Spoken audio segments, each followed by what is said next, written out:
We are now just days away from the official launch of the iPhone 17 Pro Max, and the leaks have been so detailed that it feels like Apple itself is feeding them to the press. The truth is, this year's model seems to bring bigger changes than expected. But the question nobody is asking is, why did it take Apple this long? A 6.9-inch OLED display with promotion is nothing new. Yet suddenly we're supposed to celebrate because Apple finally decided to add an anti-reflective coating, something that has existed on MacBooks and iPads for years. Should we really be impressed that Apple is fixing a problem of glare that they let slide for over a decade? Cameras are being marketed as the real breakthrough, with leaks pointing to a triple 48-megapixel setup and an 8 times optical zoom.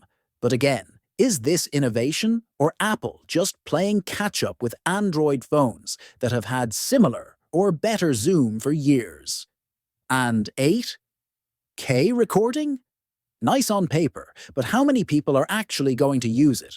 Or even have an 8K display to watch it on? Even the selfie camera finally jumped to 24 megapixels, but isn't it embarrassing that it took Apple this long to upgrade the hardware that has been stuck since the iPhone 14 Pro? Then there's the so-called revolutionary A19 Pro chip. Sure, it's faster and more efficient thanks to TSMC's 3-nanometer processor, but most users won't notice a 25% boost in performance beyond bragging rights. Apple slaps on 12 gigabytes of RAM like it's groundbreaking. Yet flagship Androids have had 16 gigabytes and even 24 gigabytes for years. And storage still tops out at 1 terabyte, no 2 terabyte option, because Apple would rather drip-feed upgrades than give people what they want. The only truly overdue fix is the vapor chamber cooling system, which should have been there years ago for gaming and video recording.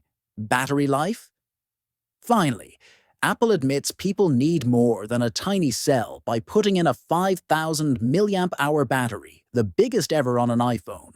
And yes, charging speeds improved to 45 watts on USB-C and 25 watts wireless with Qi 2.2.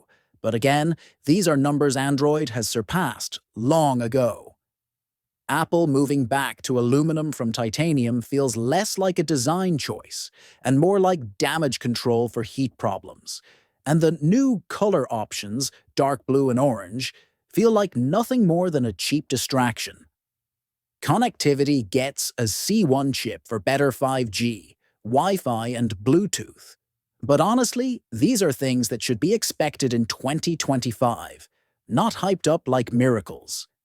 And then there's the price. $1,249 for the base, 256-gigabyte model, $50 more than before.